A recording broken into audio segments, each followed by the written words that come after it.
detalles de cómo se iban sacando moldes en las yeserías, etcétera, etcétera. Y ya entramos a los detalles de, miren, esta es una cosa importante. En esta planta había más de 600 salidas de focos. Y regreso al comentario de los dueños. Obviamente los dueños que tenían teatros de revistas, eran los cuates que vivían, digamos, en la tecnología de aquel entonces, que era la luz eléctrica. Encontramos todavía focos funcionando de 1906, focos de tungsteno muy especiales, Osram, alemanes. Entonces, ¿pero qué hacían los dueños? Pues obviamente tener pues, el gran cotorreo era los circuitos de colores, ¿no? Aquí nosotros entrevistamos, antes de intervenir a la casa, a la hija y una ancianita, que al final era la foto de ella, una ancianita, las hijas, la otra no pudo atender, estaba muy mal en aquel entonces, hablando de 20 y tantos años, que eran los dueños de los originales. Entonces nos platicaban cómo era la casa, cómo funcionaba. Entonces nos platicaban, por ejemplo, que ahí iba Agustín Lara a tocar el primer piano, y lo decía muy orgulloso esta señorita ya anciana, que era el primer piano blanco de la Ciudad de México, así como un gran orgullo que estaba en su casa. Entonces todo ese tipo de detalles, todo ese tipo de salidas de luz y todo eso, pues, eran parte de ese glamour tecnológico de esos años, 1905, 1906. Aquí hay por ejemplo, todas estas cosas, todos estos elementos se fueron sustituyendo. Sí, se fueron reproduciendo. Tenían la problemática de que originalmente, cuando fueron fabricados, se hicieron con materiales como la cola. Entonces, después de varias reproducciones en cola, van sufriendo deformación las piezas. Cuestión que no sucede ahora con los silicones. Y entonces muchas veces tendría que desmontarse una gran parte para hacer el ajuste necesario y que quedaran en perfecto nivel y sin deformación las molduras. Y aquí está, por ejemplo, cómo hacen las tarrajas, cómo se hacían. Todos esos procedimientos, obviamente, sean procedimientos convencionales de aquel entonces, y aquí ya el producto, cómo salían ese tipo de maestro. Creo que se falleció ese maestro, ¿eh? No, el maestro de ellos es el que falleció. Ahí estaba la iluminación alrededor de... Sí. Ahí. Sí, miren, todo esto era así como, el gran detalle, como ahorita poner todo lleno de LEDs y cosas de ese tipo, es el equivalente. Entonces, obviamente, pues esto era un pastel de 15 años, era un pastelote así de poco, sumamente recargado, pero pues era lo kitsch y lo que apareaba la gente. Entonces aquí vemos todas las intervenciones de ese nivel. Bien, de las instalaciones hemos rescatado lo máximo posible instalaciones eléctricas.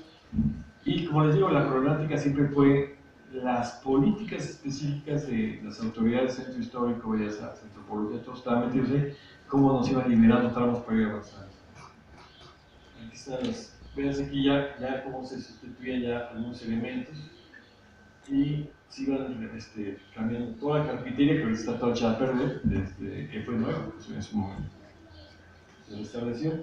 En fin, el documento que tenemos ahí, ustedes podrán darse cuenta de unos detalles de que hubo una escuela, inclusive de artes, que estuvo funcionando, que estos amigos de la escuela de arte lo que hacían era retocar todas estas molduras y hacerlas todavía, si estaban kitsch, eran todavía más cursis con los colores que le ponían encima, que entonces era entonces, y aquí hubo algunos maestros pintores, como maestro Roberto Quiles, que se esforzaron en hacer todo el descubrimiento de los dibujos originales, haciendo calas, chicano, realmente había o sea, se aplican muchas cosas de tiempo y esfuerzo de muchos profesionales para sacar todo esto. Y ahí se va viendo, por ejemplo, todas estas piezas se reconstruyeron a través también de algunas fotografías. Desgraciadamente, no encontramos esas fotos. Ahorita el maestro Salvador me platicaba de que un amigo, tú tienes algunas fotos de las acuarelas que se hicieron, de acuarelas que se habían hecho de delitos para ilustrar que los políticos toman las decisiones. Entonces, he aquí cómo se fue rehabilitando los espacios, y finalmente, voy a pasarle rápidamente, me voy a regresar pues a lo que ustedes quieran, pero ir dando una vuelta rápida, y cómo se fueron haciendo todos los yesos, todos los tipos de adornos. Y al domo, ¿cómo quedó finalmente? Entonces el domo que está sobre las escaleras, el domo central, es esta parte arriba. Y cómo se fue trabajando todos los ciberrazos, regenerando los que se pueden regenerar o cambiando, o inventando, inclusive inventamos un par de ciberrazos, porque pues, ahí ya no había tema, no sabías cómo era, pues inventamos un tema. Basado mucho en las molduras de las recámaras. Siempre diferenciaban estos temas a partir del uso de la recámara. Obviamente, esto también se repite en muchas casas de la Colonia Juárez, en la Roma. En este caso, me acuerdo recientemente en la Cuauhtémoc, ¿no? El clásico tema de que el cuarto de niños pues, tenía un tema de niños, el cuarto del señor un tema más adulto, en fin, cosas de ese tipo. Entonces era fácil inventar. Y este cuarto que era el comedor, tuvo realmente bastante inversión, un trabajo. Vean ustedes el tipo de banquetería. Esto fue lo que nos impedía hacer los ajustes en la losa. Nos habían prohibido los bellas artes. Yo recuerdo que como 2 o 3 me dijeron: están locos, te prohibimos estrictamente que levantes el parquet, un parquet belga. Y dice: ¿dónde habían sacado eso? Que era una cosa muy especial y había que hacer realmente hacer una serie de labores muy especiales para reforzar toda esta losa debajo de esto. Y así finalmente quedó durante un tiempo, hasta que se volvió a deteriorar la obra por el abandono. Aquí adelante van a encontrar, esta es la señora Ordóñez, la niña que jugaba en esa casa, que les platicó. Estas son algunas, ella ya vivía ahí en Anzures. Y esta es la chimenea que ellos quitaron de la casa de Cuba 26 y se llevaron a su casa. Eso obviamente es hacia el frente. Igual así también había sido en Cuba 26, hacia el frente. Pero esta señora, imagínense, hace 20 años, estas tomas, 20 años, imagínense de niña, era otro México, era un ambiente muy distinto, ¿no? Y detalles que están los focos, muchos focos de colores que ilustraban en el primer nivel, pues muchos de esos funcionaban. Desde el momento que Vigar estuvo bien guardar muchos, hacemos pruebas y funcionaban. Y en fin, eso se integró. Después hicimos muchas posibilidades de fachadas, y hicimos muchos planteamientos para ver si se reanudaba la obra, y la obra se estancó. Ahorita es un problema serio porque la obra pues, es un patrimonio. El gobierno del estado de Tabasco tiene este edificio en comodato, o sea, no lo puede vender. Tiene que regresarlo a la federación, pero por otro lado tiene inversión internacional. Está atorada esta inversión y todavía lo que se tenía aquel entonces como mucha obra pública, que cuando funciona es cuando hay voluntad política. Cuando no hay voluntad política, pues obviamente no más. Pero más o menos se ha mantenido. Y esto a grandes rasgos se va a ir un poco rápido. No sé cuánto tiempo contamos, Felipe, pero lo platicar. Y para darles cabida a ustedes las preguntas que ustedes consideren pertinentes al respecto. Les reitero, o sea, este proyecto se hizo en una visión en los 90, digamos, a finales de los 80, de consolidar una actividad integral del centro histórico, donde cada representación de los 31 estados de la República estuviesen representados en el centro histórico, y eso crea un ambiente de ir y venir para animar las calles de la ciudad. Finalmente creo que nada más fueron como 3 o 4 representaciones las que se presentaron, y no fructificó. Eso debe haber fructificado y que hubiese sido positivo para el centro histórico. Pues a grandes rasgos llegamos a esta conclusión. Son las otras imágenes. No sé si ustedes tienen alguna pregunta en particular del tema específico que ustedes están tratando en su tema de la escuela. Si quieren que ahondemos en algún detalle en particular, pues estamos a sus órdenes.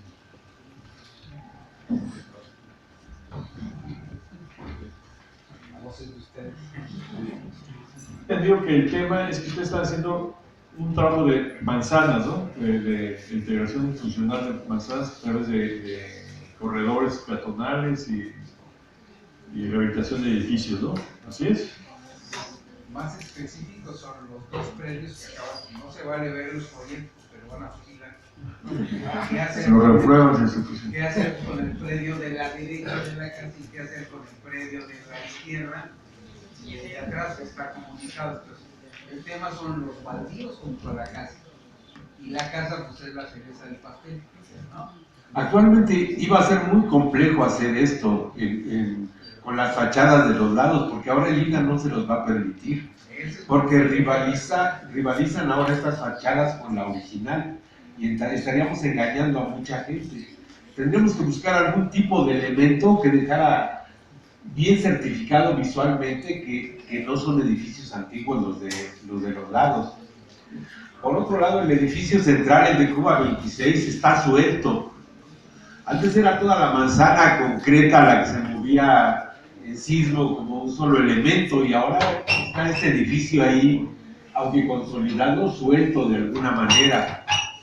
Entonces ya habría que buscar, no reproducir una fachada antigua, pero buscar una solución que rigidizara, pero que no compitiera visualmente con el inmueble.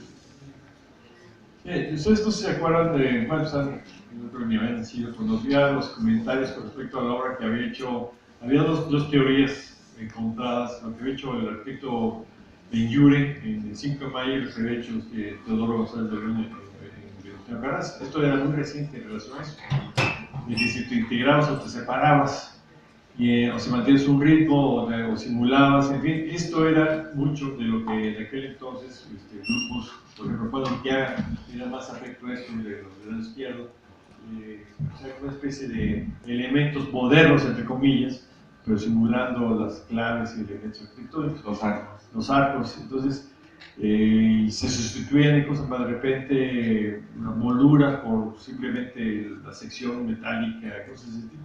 Pero indudablemente era un intento de engaño visual, de integración. Esa misma discusión, yo me acuerdo, en los principios 70 se dio mucho en Bélgica, en Brujas, porque en Bélgica, para intervenir en edificios muy pequeños, en frentes muy pequeños de 3-4 metros, tenían problemas de integración visual. Entonces había unas discusiones, yo creo que siguen vigentes, pero sí creo que ahorita hay más honestidad de decir esto es esta época y el otro es otra época, no esa simulación.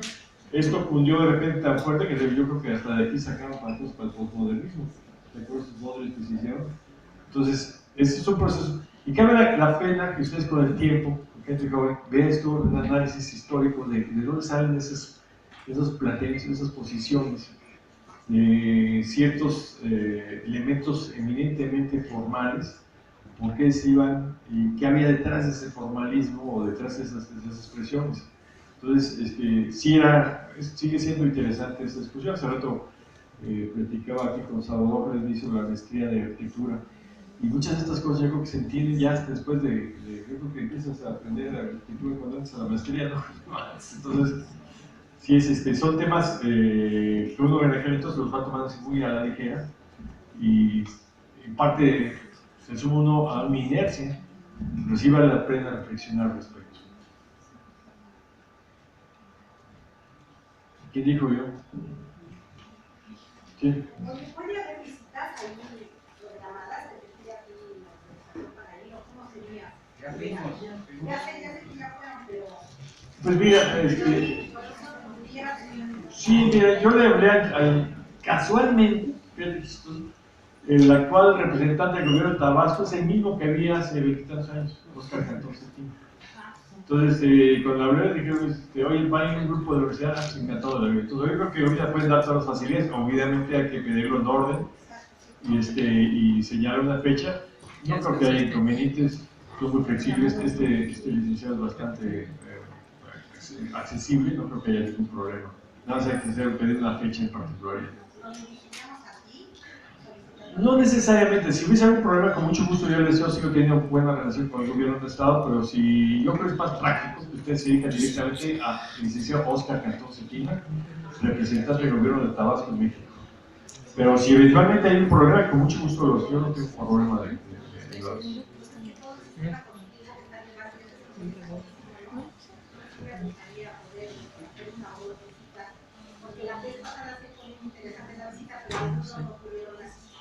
Bueno, yo recomendaría, si ya estuviese, desgraciadamente Juan Benito está muy ocupado, Juan Benito Artigues, ese sí sabe las piedras como están ahí, que también nos acompañara Miguel Ángel Abre, que tiene muy buena cosa muy buen registro de todo esto. De hecho, Miguel tiene una cantidad impresionante de fotografías de todo, es muy pequeña lo que aquí alcanzamos a enseñarles.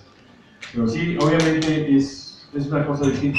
Yo creo que aquí hay que diferenciar dos cosas en términos de conocimiento para su trabajo de la escuela. El propósito de un objeto y el cómo se hace. ¿Para qué? O sea, separando para qué son las cosas y cómo se hacen las cosas.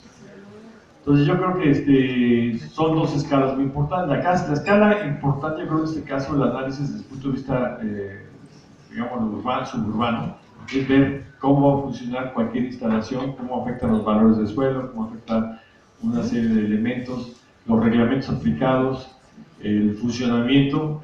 Para mí la clave de los valores de los terrenos adyacentes de esta posibilidad de estacionamiento.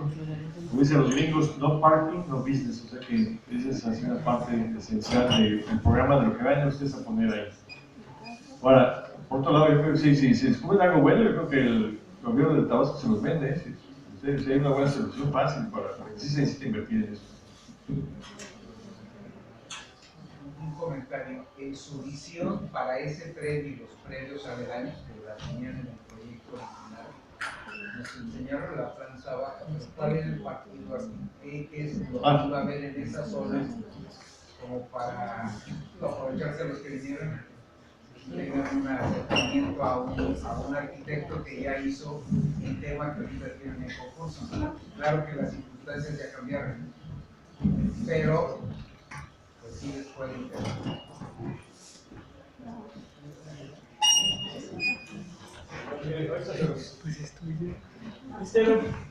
Les comenté brevemente que esto va a ser la casa de una representación de un estado.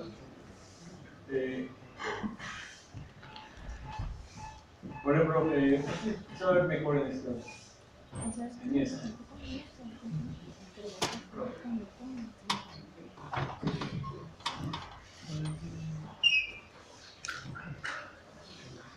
Luego ahí está. Esta era la entrada principal, era una entrada formal, pero evidentemente iba a tener entradas de tipo tienda. Imagínense que es la tienda de artesanías y turismo. Esto tiene que dar acceso a nivel de calle para accesar esto. Aquí hay un local comercial que se pretendía vendérselo a los productores tabasqueños. En aquel entonces había una empresa importante del estado que era Lácteos, Grupo Lácteos, que te vendía desde carne, como lo hace actualmente Chihuahua Sonora, que era muy importante en aquel entonces la Unión Ganadera. Y esto era un local comercial si había algún tabasqueño que le interesaba, pues ahí estaba esto. Y eso era el estacionamiento. Entonces, desde ese pronto, el chiste era accesar, tener elementos comerciales. El problema de todo ese tipo de edificaciones es que tengan rentabilidad en su mantenimiento para darles cierta capacidad de sostenerse. Es bastante pretencioso, pero sostenerse mínimo económicamente. Y en esta parte era una especie de